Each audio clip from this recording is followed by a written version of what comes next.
Welcome back to the NFL Draft Team Preview Series here at FTN. I'm your host, Mike Randle. Follow me on Twitter at RandleRand, and we go back to Seattle. Last year, we had the great Rob Staton on Twitter at Rob Staton, Staton. Join us, and he is back this year. He's a senior sports journalist over in England, BBC Sheffield. He does Football Heaven host and commentator. He's NFL on 5 Live, and he does the Seahawks draft blog. So he's the perfect person to join us here for a quick sort of review. What has Seattle done, and what are they looking for in the draft? Rob, thanks for joining us. How you doing?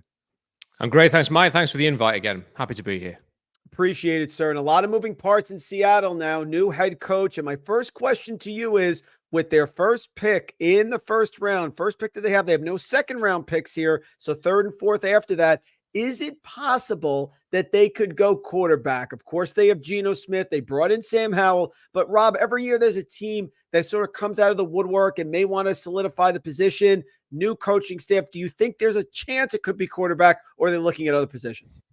I think there's a chance. I think there's going to be a chance every year until they find the quote-unquote franchise quarterback, the guy who is potentially going to lead them to the promised land. And the interesting thing with the Seahawks this year is they've got quite a lot of intel. So Mike McDonald and Jay Harbaugh, who has just come over from Michigan, will know all about J.J. McCarthy. And then Ryan Grubb and Scott Huff, the two offensive coaches, know all about Michael Penix Jr. So that's really interesting insight that a lot of teams don't have the benefit of the doubt on that. Obviously, Harbaugh in LA does with McCarthy, but it's quite unique for the Seahawks. So if, let's say, they really rate Michael Penix and he lasts to number 16, we know he's going to be a scheme fit because he's going to come from the offense that Ryan Grubb run.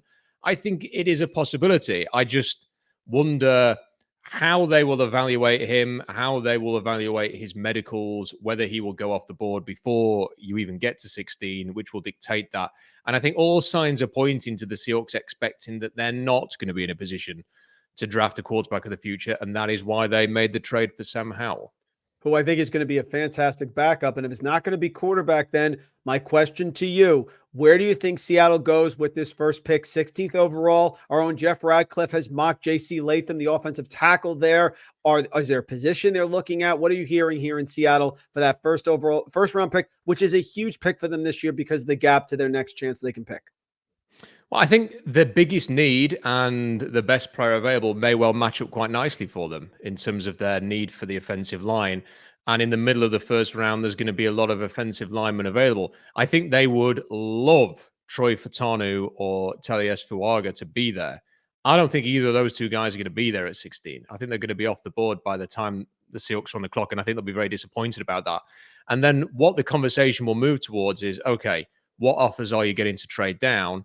And is the player that, let's say it was the Dolphins, or let's say it's the Cowboys, or let's say it's the Chiefs, what player are you going to get at 21, 24, or 32 versus the player you're going to take at 16 compared to the offer that that has been made to trade down? And I think they will weigh that up, and they're ultimately going to have to decide, do they want someone like Graham Barton, for example, yes, and extra picks?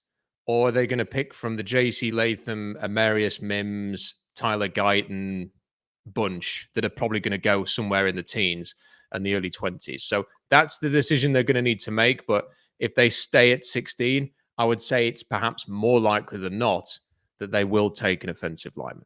That's very fair. And last year, of course, Seattle with a huge draft. They took Devin Witherspoon with the 5th pick, Jaxon Smith-Njigba, who was fantastic, Zach Charbonnet as well in the 2nd round. Give us a little recap here. We have fantasy football on our minds already, Rob. What are you thinking about last year's draft and how you think some of those players can evolve this year?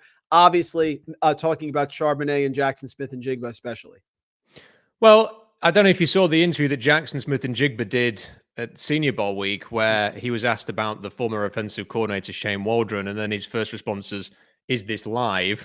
Yes. And then went on to kind of go, yeah. And then he kind of, he implied that he wasn't very good. He's gone to Chicago now. All the very best to look Bears fans. So I think the hope will be that with a new offense and with a new offensive coordinator, that they're going to get a heck of a lot more out of Jaxon Smith-Njigba. There's a lot of people who rate Jaxon Smith-Njigba very, very highly. And I think to say that we only saw glimpses from him as a rookie is to put it mildly. If he is the real deal, like a lot of people believe, then he is going to have an incredibly expanded role within this offense. And I think it could be very interesting. And I think they are going to force the ball to DK Metcalf a lot more as well. So we'll see if they do that with Jaxon Smith-Njigba. Zach Charbonnet is the problem with Zach Charbonnet and Ken Walker is the fact that they've spent 2 second-round picks on the two of them. Yes. And they're constantly going to be battling from a fantasy perspective to get them both touches to justify the investment there.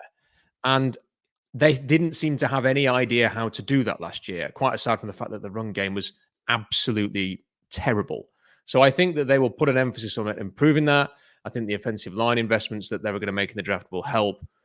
But whether or not either Walker or Charbonnet will get enough volume, short of one of them getting injured, to justify taking them high, let's say, in a fantasy draft remains to be seen.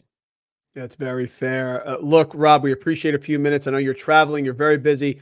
Folks, no one better than Rob Staton. We'd love to get you back one more time before the draft actually happens in late April on X at Rob Staton. Please follow him. Does great work over in England, joining us late night here. We appreciate it, Rob, as always. Thank you so much for the great insight.